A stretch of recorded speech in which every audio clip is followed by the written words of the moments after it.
I'm really excited for this panel for all the reasons that we actually just discussed. And because each of you is unique in your own right based on what you've done, I'm actually going to each just to take a moment to introduce yourselves, and then we'll just get right into the questions. But Maab, let's start with you. Sure. Hey, everyone. It's a long panel. My name is Maab Ibrahim. I am a funder at Google.org, which is Google's philanthropy. And I primarily fund our workforce development initiatives, which has led me into cybersecurity, as well as our racial equity initiatives. Thanks. Monica. Hello, and thank you for having me. My name is Monica Ruiz. I'm a senior government affairs manager within Microsoft's digital diplomacy team. And formerly, I used to be the cyber initiative fellow for the Hewlett Foundation. So happy to be here. Craig. Craig Newmark, Newmark Philanthropies, formerly Craigslist. I'm a nerd. And Ron. Hey, Ron Gula, run Gula Tech Adventures. You might know me as the guy who helped found Tenable Network Security. So we also have the Gula Tech Foundation. And if you had said 30 years ago I'd be on a panel with Microsoft and Google and Craig Newmark about giving away money. It's a mic drop moment. We'll start. We'll start with Monica. Because I think you have seen this from different areas with Hewlett and now with Microsoft. And Hewlett really started with this idea of investing in cybersecurity. And I had mentioned earlier today that I was working on President Obama's commission. We had Eli Sugarman, who was at Hewlett, to talk about, hey, there's a whole role for philanthropies that we're not talking about. This was back in 2016. And pushing that conversation. And I think Hewlett really tried to expand this field of funders to look at the role of philanthropy. And so just curious, as you look back on this, how did that go? What are your sort of lessons learned? And then if you can convert it a little bit to the work that you're doing today at Microsoft. Absolutely, no, delighted to. So I wanted to provide a little bit more context in terms of the Hewlett Foundation Cyber Initiative and then segue into that. So the Hewlett Foundation Cyber Initiative was launched in 2015, given the recognition that philanthropy could play a key role in terms of building a community to address pressing cybersecurity challenges in a multidisciplinary way. This also came in the context of different incidents that had happened at the time. I know earlier on in the panel, Jay talked about Cuckoo's Egg and the incident in 1986. But leading up to the launch of the initiative, we had the OPM hack, we had the Sony data breach. There was a lot of incidents that shed light on the importance of this issue and the impact that it was having across different communities. And so the Hewlett Foundation Board set up the Cyber Initiative, which by definition was a 5-year initiative in 2015.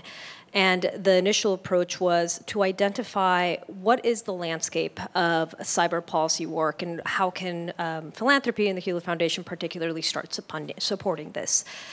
So the focus was essentially provide smaller grants to a wider set of organizations. Leading up to the first 5 years of the initiative, actually right before it in 2018, there was a recognition that the initiative needed to be extended. And so in 2018, it once again extended for 5 years, so up until 2023.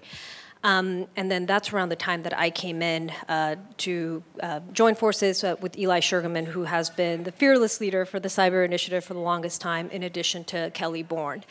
And so from when I came in 2018 to 2021, there was a strategy shift to reduce the number of grantees that we have, but focus on a core set of institutions that can really build out programs and in a university context, fields of study to focus on these issues and start bringing in individuals that have a policy background, legal background, technical background to focus on these issues, again, in this multidisciplinary approach. And then once I left in 2021, Kelly Bourne took the helm and reinforced a lot of the investments that the Cyber Initiative had focused on and really emphasized this issue of diversity and really building out that talent pipeline. And I think in terms of your question, there were some successes in terms of working with other funders and really diversifying the funding landscape, but there were some setbacks and challenges because more could always be done, and more funders could always come on board. I think from my perspective, three of the lessons that come to mind in terms of having worked with other funders and really expanding this space is, one, the importance of narrative and aligning narrative. And this is something that came out in the previous breakout discussion in terms of what different organizations have to do to assess the strategy of the funder and align what they're working on to that. But similarly for us in the cyber initiative, we were actively trying to work with different funders and align to their strategies to encourage more funding in this space. So narrative was a big one for us. Secondly, we joined something called the Peace and Security Funders Group, which is a funders affinity group. And that gave us the opportunity to work with other funders in the security and peace space, again, to interact and share insights in terms of what we are supporting and how does that potentially align with issues they're supporting. And then the third thing is really promoting and supporting organizations and individuals, although we could only support organizations because we're a philanthropy, but support organizations that have competing views to these issues, and that essentially help generate a true marketplace of ideas as we think about cybersecurity policy. To your question, I think it's really a delight, kind of like Ron said, for me to be on this panel with funders in this space. Craig, Ron, of course, our colleagues at Google. This is this is indicative of there being, an increased level of recognition for the need to support these issues, but also the need to collaborate and co-fund together. But more can certainly be done, and I should say, though we do feel we've had some successes from a Hewlett standpoint, there's always more space for that. As part of Microsoft, as I mentioned, am in the digital diplomacy team. So there's some funding that I am able to do, but as has been said before, corporate funding or industry funding, at least for my team, tends to be aligned with different policy priorities that the team is focused on. However, Microsoft as a company has a Microsoft Philanthropies team similar to Google that can be a little bit more broad and flexible in terms of different areas and organizations they can support. Thanks, Monica. So Craig, you have made a big investment in cybersecurity. What drew you to this field and to this space? Well, I grew up in the 50s when patriotism was a thing. It was expected to be real, honest, and the expectation was that you would grow up being a patriot, whatever that means. And I was raised by greatest generation parents. My dad fought in the Philippines behind a desk doing paperwork, and that's my job now. My mom, she learned accounting, and that meant that a guy could go and fight overseas.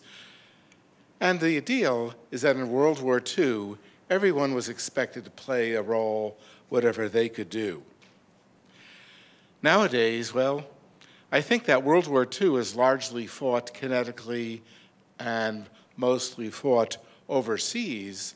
But what's going on now, our current adversaries are already attacking us in our homes. They're attacking our businesses and our infrastructure. So I figure I'm a nerd. I don't pick up on social clues, so I could try to reclaim the obsolete term patriotism and try to figure out what that means. I was a duck and cover kid growing up during the worst of the Cold War, so I'm reclaiming the term cyber civil defense. And what that means for now is with cyber civil defense, we could do what we can to protect our homes, to protect our businesses, and to protect our infrastructure. So I'm talking about concrete suggestions before I even talk about money.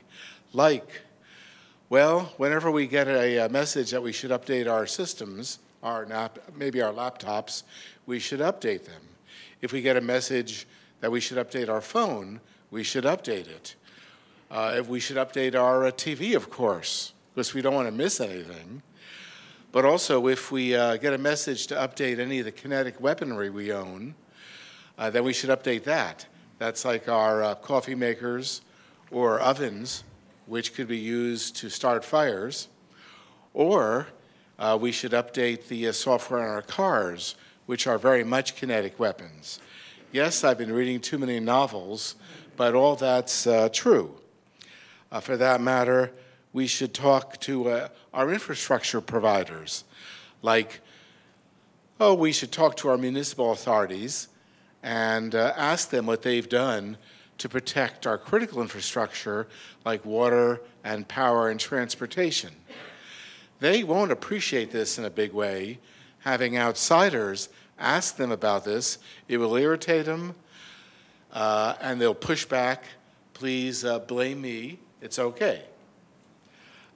When you do the same where you work, when you ask people if they've updated our systems, or in particular our old servers, they will be really annoyed that you as an outsider is asking that, but I'd suggest you can also blame me.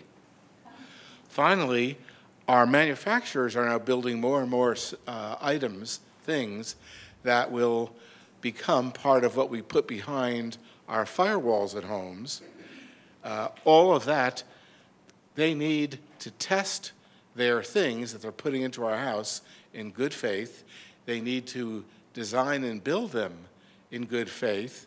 And again, here what you could do is ask them to design and build and test those things for cybersecurity in good faith. And if they get testy about that, they can blame Consumer Reports, and then they can blame me because I'm funding Consumer Reports to do that. In all these cases, I'm suggesting that we work together to be respectful, teamwork-based, squeaky wheels. Loud, squeaky wheels, and getting louder and more persistent. That's how we be patriots in these areas. Now, if you're lucky enough to have some discretionary funding to do some funding, well, what I've done with regards to cyber civil defense and related areas, I've committed $100 million through next year. And I've specifically committed 90 million of that, mostly because I committed another $4.5 million yesterday. So the deal is that I work, thank you. The idea is that there are some of my, well, they're not really my peers. These are people who could commit billions, and we need to find a respectful, persistent, squeaky wheel approach to do that kind of thing, and that's what I've started to do. The theme is I've put my money where my mouth is. I talk that way because I'm from New Jersey, and I will continue to do so. Again, the problems we're facing here is I'm trying to push for an all-of-country approach to solving all these problems, and we need to move along those lines now. Not just getting our systems updated, but there's stuff on the horizon starting this year that we got to support, like we need to start using and promoting passkeys. We need to look for people to start putting cyber trust mark labels, cybersecurity nutrition labels on manufactured products, and I'm pushing to have that start this year, next year. Now, I'm not the right guy to do this. I'm critically lacking in what the kids call Ruiz. Although on the advice of Charlemagne the God, apparently, I will attempt to acquire some main character energy. There's a euphemism my wife doesn't want me to use publicly for that, too. And for sure, I'm not Paul Revere. Someone needs to do that. I just keep thinking that I used to be scared of horses. But while I'm not Paul Revere, I'm no surrender monkey. I'll do what I can. And, you know, like the Batman would say, I'm not the nerd you really want, but I'm the nerd you got. Yeah.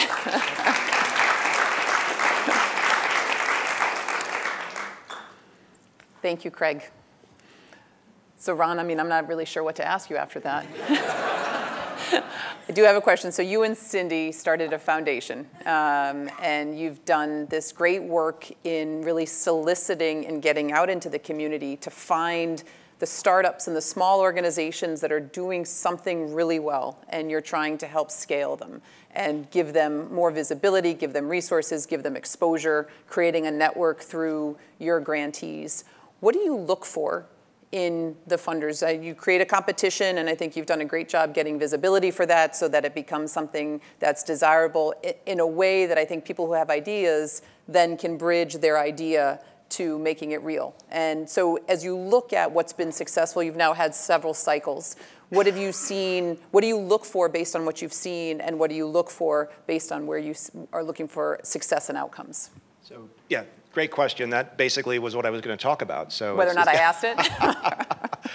So yeah, so Cindy and I, we did the Gula Tech Foundation, and we did that because we also do Gula Tech Adventures, which is basically investing in cyber startups. A lot of the cyber startups solve the same problems that the cyber nonprofits do, to the point that we would get pitch decks and we'd have to look with our staff and go, are they asking for free money, or are we buying stock? Like literally we couldn't tell sometimes what these were going. So we said, we got to get a way to make these nonprofits, and believe it or not, the commercial startups, but be very focused on what problem they solve, how they solve it, have some proof in what they've done. Hey, well, you're asking for $1, what are you going to do with that $1, and then what does your vision of success look like? So those are the 5 things we typically ask these cyber nonprofits. It's exactly the same thing we ask the cyber startups. And you would be astounded at how many of these people can answer 2 of those questions, 5 of those questions. What does success look like? And it's great to be able to give money, but it's better to kind of make it a competition, because it's not just the money. When we have a grant, a winner, and they are being able to say, hey, we came in second, we came in first. We got a couple of them here. I think Lauren from Girl Security's back there. We got Shadow Server here. We've done, yes, congratulations, good job. Yeah. So we've tried to do more than just give them the money. We try to give them a little bit of some press. We try to do events. We've mixed it up over the years. During COVID, we did Zooms. Some of those videos had a lot of views on them. We've done grant ceremonies at RSA, which is kind of an interesting thing. I think the last one, I got people addicted to cigars because we did the event ceremony at our house. We're just trying to do different things, but mostly we're trying to be very specific about the problem we're solving, because a lot of times, and I heard this a lot today, cyber is this big problem. It's a really, really big problem. You know what? If you want to get African Americans into cybersecurity, you got to be specific and work on that, right? If you want to get people supporting the National Cybersecurity Strategy, there's nonprofits out there doing specific pillar work. We were going to do all 5, but Josh Corman said only focus on the first 2 for this grant. So 23, we'll do that again. So that's the point, right? Now, there's a lot of different grantors and funders that are out there. Our style is to try to invest the money and move on, and then to try to get that person, that company, or I'm sorry, that organization to go to the next level. We've seen the same thing in cyber investing. If you invest in a seed round and you do your work, an A round's going to come, a B round's going to come. Now, we haven't seen acquisitions happen in the nonprofit space, but we have seen a lot of people who've won the grants from the foundation sort of get a bigger grant next year. And I should also thank Tony Sager and Kiersten. You guys are actually helped us start it out. Tony's still helping out, which is good. So thank you. Yeah. I'll come back. All right. Maab, Google.org has made some significant investments, and particularly with the cybersecurity clinics. What started? I think Monica talked about this role of industry. What prompted the investment in this space, and what are you looking to achieve as an organization that cuts across so many of these elements that we've been talking about all day to actually achieve outcomes in the grantee space? Sure. Well, first, it's really an honor to be on the panel as a new funder in the space, and I can say I've learned so much from each of you as we as Google have been joining in this journey. But of course, to take a step back, cybersecurity has been key to Google's business from day one. It's built into all of our products, top of mind across our privacy and security teams each and every day as they're working to safeguard billions of users.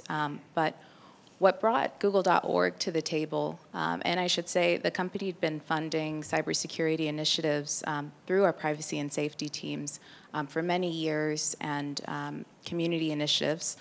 But for Google.org, the philanthropy to come in was really because there was a conversation happening among our leadership about cybersecurity and products not being enough, and also there being a great need to infuse cyber protections into critical public infrastructure, hospitals, schools, community organizations, folks that are dealing with sensitive data.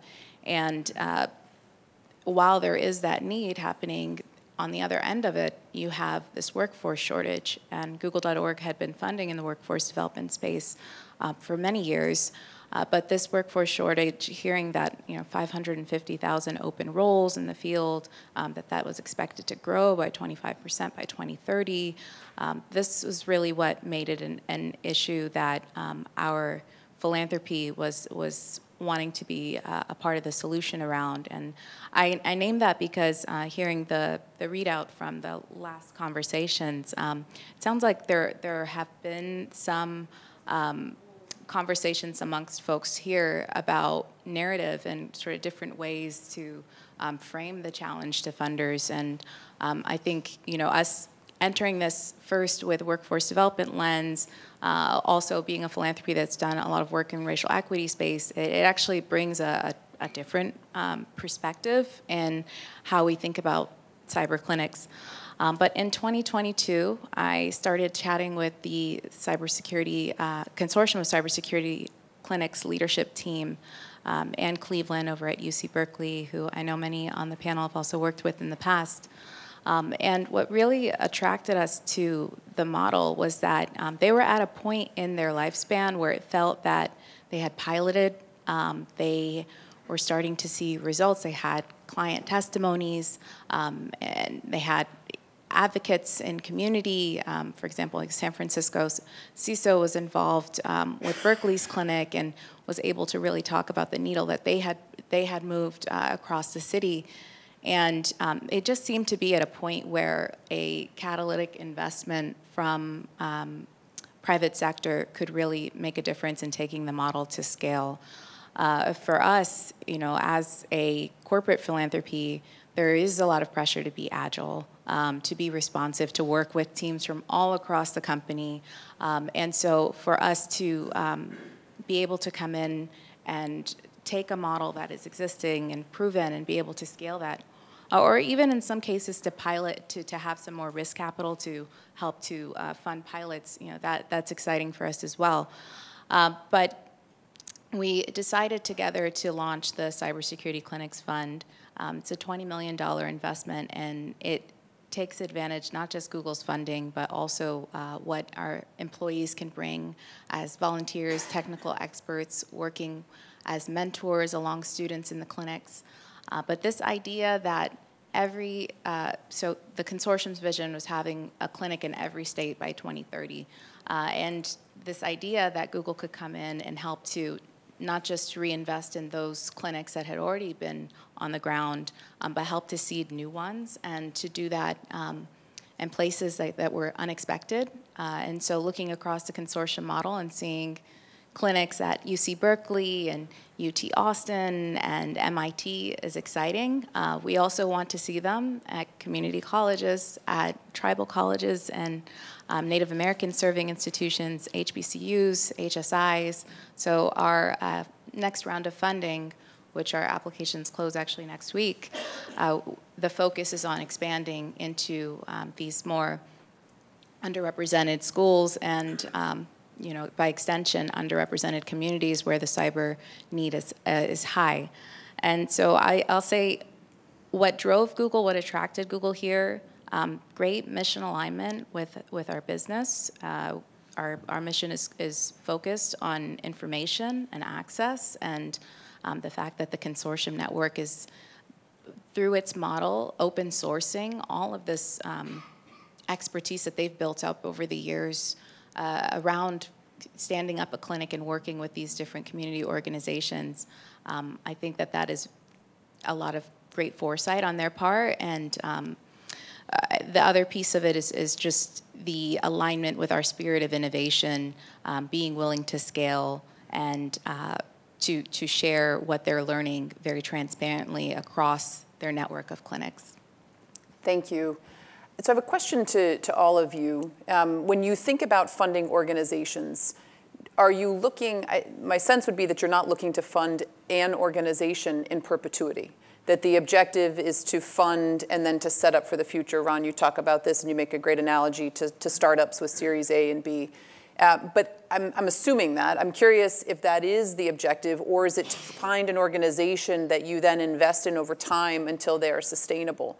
And if you look at that, how are you determining what to prioritize to the future? Because for the purpose of the conversation over the next day and a half in Common Good, you are actually playing a very strong role in prioritizing the issues for the future by funding this gap and by supporting this gap. So what goes into that prioritization, and what is your goal as far as funding these entities? Is it one time and hoping that they're going to move on, or are you looking for things to create sustainability? And I'll open that up to everybody.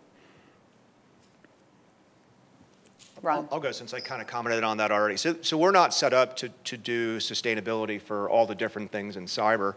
And one of the things we do, believe it or not, as venture capitalists, is we talk to a lot of family offices. Where do we invest our money? And then the second conversation is, where do we invest our philanthropy? And those large family offices, they'll invest for religion. They'll invest for a cause like, you know, hospitals, medical health care, job growth. It's never cyber. And I asked, well, why, you know, hey, there's all these cyber companies, cyber nonprofits out there, and they basically say they're too small. So one of the things holding back more Craig Newmarks from writing $100 million checks in the industry is like having a larger industry that can have some sustainability, right?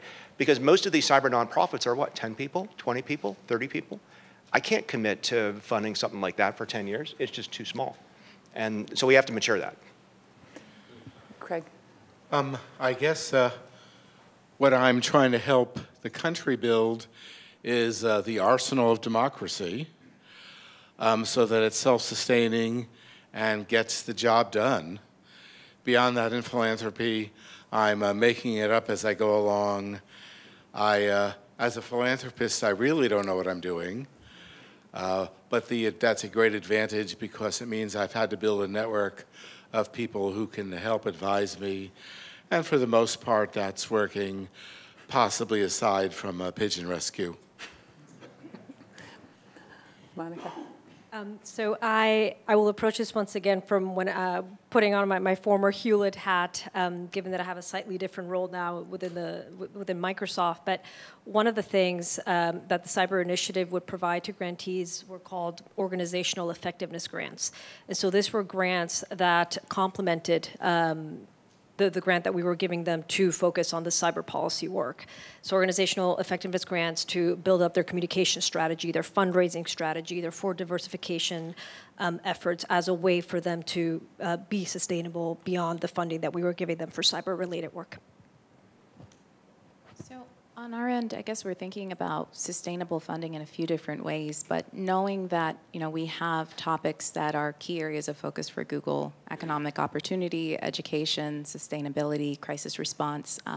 Those have been, you know, throughout the years evergreen. But you know, the how we do that work can change year to year, and there's a lot of, you know, influences across the company, across different teams. Like every team that's touching privacy and safety at Google, for example, have a different perspective on how to do it. So the how is sometimes less, you know, consistent. And so when we make these investments, we try to make them a longer-term investment. Our grants generally tend to be 3 to 6 years. For the cyber clinics, this next round, for example, 6-year grants.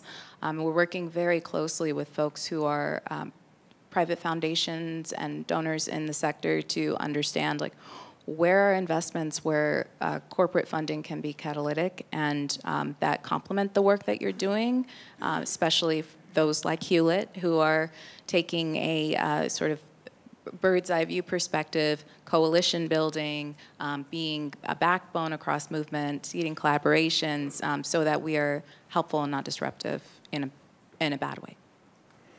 To the point around what each of you is looking to do and the impact that you have, what are the traits of a grantee in your mind that in this space, and we've had this conversation about the diversity of the space, the diversity of issues, there are just a range of challenges and opportunities. are you each, I'd be curious because it could be organizational structure, it could be mission, issue, outcome oriented, but what do you prioritize in the traits of those organizations to which you give money? Craig, do you want to go? Pretty much all my grantees need some help being much better communicators. I need that help, and I've been getting actual help for decades. The downside is if they do get good at talking, then they may raise their profile so much that they're a good target for bad actors, and no good deed goes unpunished. Aside from that, I ask people to tolerate my sense of humor without actually encouraging me, since I know I'm not as funny as I think I am. Yeah, so we have a grant committee, and as I was thanking you before, I think you went on to do something else after doing on the grant, something with the government, I wasn't too sure. And Tony helps too. We got about like 24, 25 folks from all over industry, but people from outside of industry. So when we pick a topic, everybody gets a vote. They get to pick 1 through 3. I purposely provide no guidance on what's important to me. And say once we select the topic, we go. And certain people, like Sunil Yub, it drives him crazy, man. He wants to know like what are the parameters, how he should vote. And so I don't want to tip the deck. And what that does is it really opens us up to have some really innovative of winners. You guys have heard from Shadow Security today and Girl Security, but we had some other winners in there that had solutions to problems I never even thought about, such as basically funding women to get cyber educated on board roles. That's like, you're hitting a couple check boxes there, right? Getting more women into our industry, hitting cyber education for risk and boards, and that wasn't something we ever really set out to do. And that was a winner like 3 cycles ago for us. So I think one of the things that resonated with us when I was at the Hewlett Foundation, and I can speak a little bit to Microsoft as well, was when a potential grantee or an existing grantee had already assessed the landscape and had identified why is it that they want to do what they are proposing to do, and who are the other players that are also contributing to the specific issue area they're focused on. Because that gave us an understanding of like, oh, okay, this organization is, positioned to contribute to addressing challenge X based on their assessment of the landscape and the value add that they can add to it. And this is how we, as a philanthropy, can support that. So an assessment of who are the other stakeholders and players that are contributing to this and they can collaborate with as well. And I think that sort of rationale also resonates with me now that I'm at Hewlett, now that I'm at Microsoft, right? Like, what are the other organizations that are focused on similar issues that we're also trying to gain better clarity on and access? The one thing that Maab said that really resonated with me was the unique vantage point that we have. Because formerly when I was at Hewlett, we were able to see the ecosystem, in part because our strategy was field building. We weren't focused on a specific issue, and so we were able to get a better sense of, well, what are the key issues that are driving a lot of these discussions? What are the organizations that are focusing time and effort? And how can we connect, essentially facilitate those connections and contribute to connecting that tissue together for more collaborative coalition building work?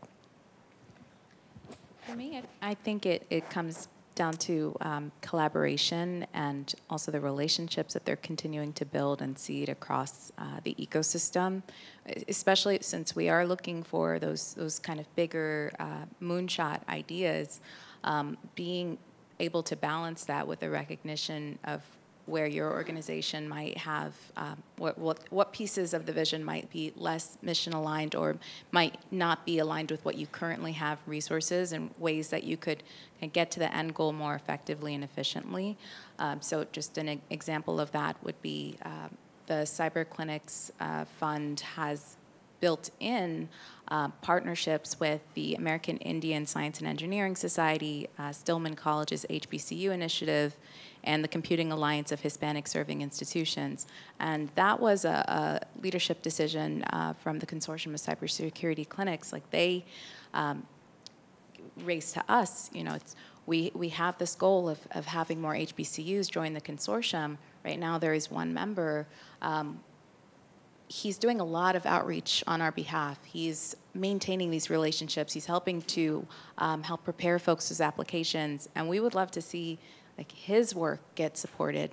So we actually went in and we gave a support grant to Stillman College so that they could build out their HBCU cybersecurity initiative alongside the fund.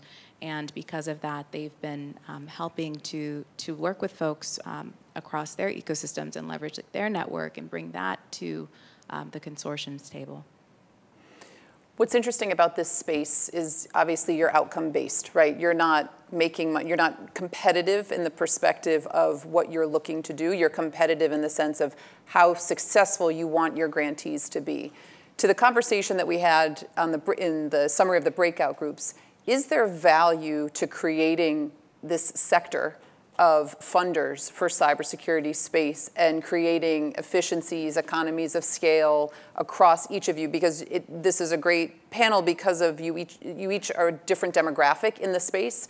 And do you think that there's value, or is it a little bit too difficult? And to the point that was made by Govind, it's, you own the funding, and so you want to own that process.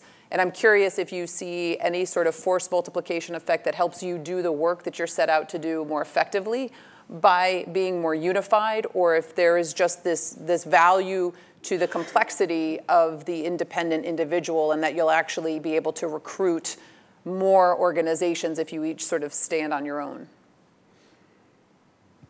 So one of the things Cindy and I are trying to do is just create more successcul exits for entrepreneurs in cyber, so that they what can does an exit look like? Public offering, stock off, acquired by Cisco, for the startups. Anything like that, right? But okay. What happens when you have an industry like that, it tends to self-invest, right? Those same entrepreneurs tend to be philanthropic, and if they come from cyber and tech, they're going to do more cyber and tech philanthropy, but they're probably also going to do more startups. So it's just more of that ecosystem that we want to get going, and we need more of that. There's a lot of folks who are successful, and we need just more successful people to fuel this stuff. So do you think success is more startups? Yes. I think now's a great time to be starting a company, right? We just came out of COVID. We just came out of whatever you want to call it.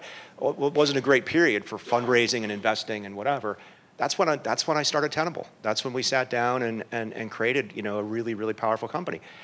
You could be doing that right now. And I think as a side of that, those founders can go on and invest in whatever desire they want. And I think a lot of it will be cybersecurity. How do you address the issue that Wendy raised in the previous panel of a lot of duplication of efforts? So when there's an inspiration to do startups and there's this funding issue and there's a scalability in the gaps, what can this sector do to help create efficiency and effectiveness for minimizing those duplications, so that you're not, each of you isn't funding an organization that is doing the same type of thing, but slightly nuanced? And if you agree that actually you shouldn't be funding everybody, or should you fund all of those and sort of have survival of the fittest? But I'm curious, if startup is success, then how do you help minimize? Yes. Yeah. So it's having done a lot of product investing where you have product marketing, product market fit, all that kind of stuff. We need that discipline in the nonprofit side. What problem you solve and how you solve it. Craig said a lot of his fundies, they need work on communication. And that really is, you are delivering a solution to people. You need to talk about it in a way that people outside of the industry can understand, and a way that people are going to want to fund you. If you say you can solve all the problems in cyber, that's hard. It really dilutes the message. And it's the same problem on the vendor side. I've got a two-factor authentication. This will keep China out of Taiwan. No, that's not the way it's gonna work, right? So you have to be very specific about the problem you're solving. Craig. I would like to be able to inspire more folks to pitch in, given the approach that I'm taking. I particularly appreciate what Google has done with the cyber clinics. I should have cited that appreciation before. Beyond that, again, I'm not the guy. I really am a nerd, and chronically lacking in Ruiz. So my only backup plan to be greatly influential is to start dating Taylor Swift. Somewhere the Chiefs are wondering what's going on right now. I have to become a tight end, apparently. So Monica, what do you think about any type of unification, or is there real value to creating, I mean, sort of a diversification? Is there value to this diversification in the space? I think both. But for the unification, an idea that comes to mind is leveraging organizations like the Peace and Security Funders Group, which is a funders affinity group, and trying to find a way, well, what are the existing areas of focus and strategies of funders in this space, and is there alignment to co-fund, to collaborate within the funding side? So I think that could be worth exploring and looking into, because sometimes certain strategies focus on different facets of the challenge, but different terms are used to do so, right? So at a first glance, you don't necessarily see alignment, but there very well could be. And so identifying these organizations that already bring these funders together and maybe generate some sort of a shared output that aligns areas of funding and funding streams to what other funders are doing. I think that kind of collaboration is critical, just because of the different interests, goals, and perspectives of funders based on where they sit. I think it's come out across all of our remarks that there are different things that we're seeing our grantees struggle with, and we can balance them in certain ways that's unique to our organization. Like, for example, communication. Our marketing and communications teams have been very active with our grantees. They're interested in telling their stories. They find them exciting. They think they can humanize these complex, more technical topics because, let's be honest, cybersecurity is seen as a field that's more technical. It can be hard for folks to access, and businesses are very good at storytelling. They're very good at understanding the market, and so we hope that that's something unique that a corporate funder can bring, and we are collaborating in some of the ways that Ron mentioned, doing campus events and things with the grantees to also try to excite students, but the broader community as well about what's going on campus, and also to help the university systems understand how brilliant some of the professors who are driving these initiatives are, how much they're moving the sector forward. But then there are other things that we can't do, right? So private funders might be more likely to fund C4 initiatives and get cyber budgets on the ballots and things along that nature. So there are different hats that all of us can wear. Is there a value, and how do each of you in your role coordinate and partner with government resources? Do you think that is possible, that that's something that should be focused on, or is it necessary in your space and given what you're looking to achieve to have that independent of government resources? And I know, in looking at the institutions, academia, there are all these sort of somewhat hybrid crossovers. So I'm curious if you think about that in your grantees and how you're giving money. It really depends on the topic that's trying to be solved. I think CISA in particular has done a lot of grant work in the cyber nonprofit space. That wouldn't be a criteria for or against, something that just happens to be like that. And then we've seen a lot of states, a lot of the money that I think DHS passed to the states for cybersecurity, economic development, that made it in its hand in some case to small businesses, to nonprofits, but whatever that state needed to do that. So again, that could help. It's not a must-have. We definitely welcome government to partner on these initiatives. We've definitely seen examples of that in the past. I can share from our racial equity work, for example. We funded Morehouse College's COVID response tracker, and we were their first major funder in the space. And then later, the Department of Health came in and saw how their tracker was being used by local state systems to distribute resources to address COVID based on health disparities. They came in and they 10x'd our investment. We love to see that. You want to see more of that kind of collaboration, which is why we often invite different government representatives to come to those events that we do on campus and things like that. Our announcement in June We had Representative Obernolte of California, Republican, and Representative Castro of Texas, a Democrat, both come and share their excitement about seeing the cyber clinic movement grow. And I think it was really great to see because it brought two very different perspectives. One about how the cyber workforce gap was affecting national security and sort of thinking about the U.S. Race to get cyber protections into place, and then another perspective around diversity and inclusion in the cyber field, and both of those perspectives are important. So the more that we can engage government here, I think that's a positive thing. Craig, do you have any?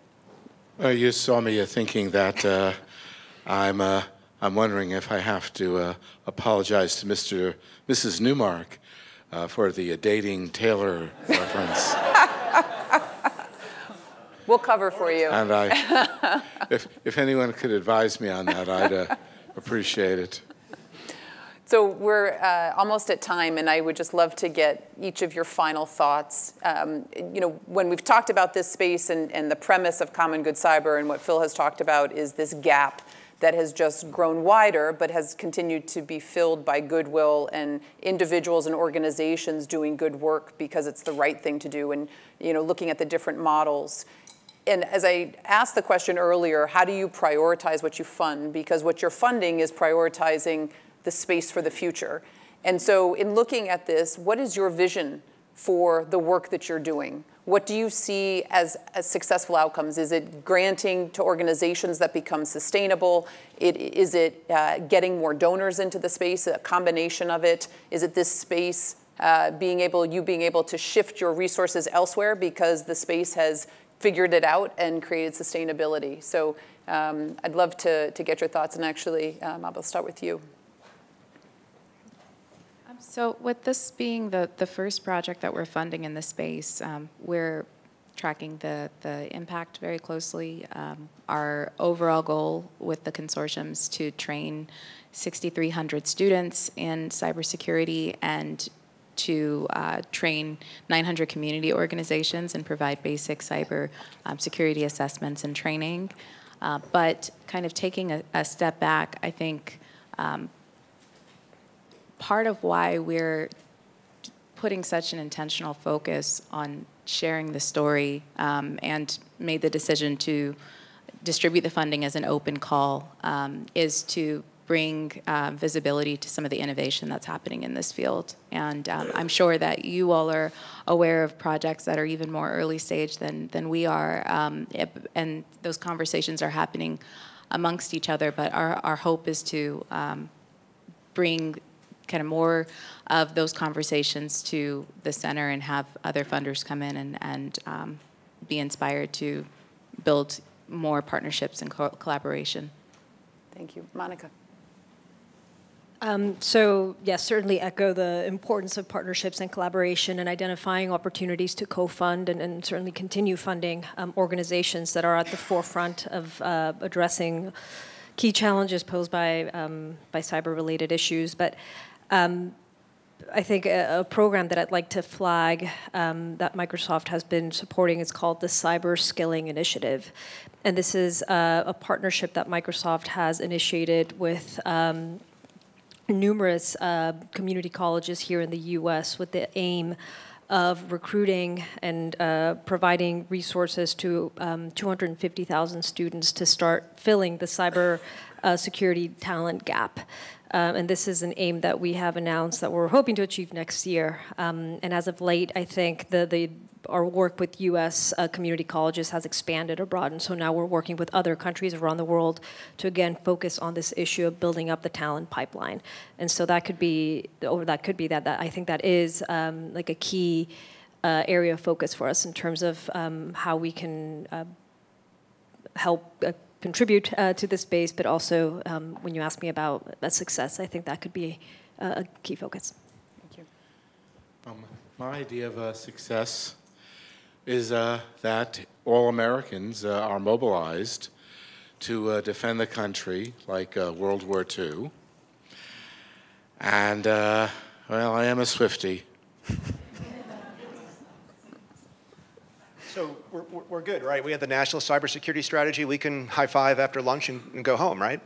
Right? No, of course not, right? So I agree. I do like the focus on getting everybody in America working together on this. I actually think AI is going. I don't think anybody said AI yet today. Do I get like a token or something? I did. Oh, you did. I did Sorry. earlier. All right. Yeah. So I said it once. It was kind of under my breath, though. Okay. Hear me out. Just two quick points on AI. So what do you have to do to have AI? Right. You have to have data. You have to have controls on who can have that data. I've never seen a technology hit every industry, where all of a sudden the business owners are going to be tuning to their AI. How do you protect that? With everything we know how to protect. Basically, China and Russia and ransomware wasn't enough to galvanize America to like get their act together in cyber, but controlling AI will. So that's what I think is going to happen. And the data piece, I think, is really critical because that is the source of so much of. You have to have data care. And yes, transparency. First, I want to thank each of you for your time on the panel, but more than anything, thank you for the work that you're doing in this space and for your generosity of spirit and mission and initiative, and for the leadership that you've provided, because this discussion of common good cyber wouldn't be happening without the philanthropic nature of each of you and your organizations. So thank you. Now I'm turning it over to Phil for lunch.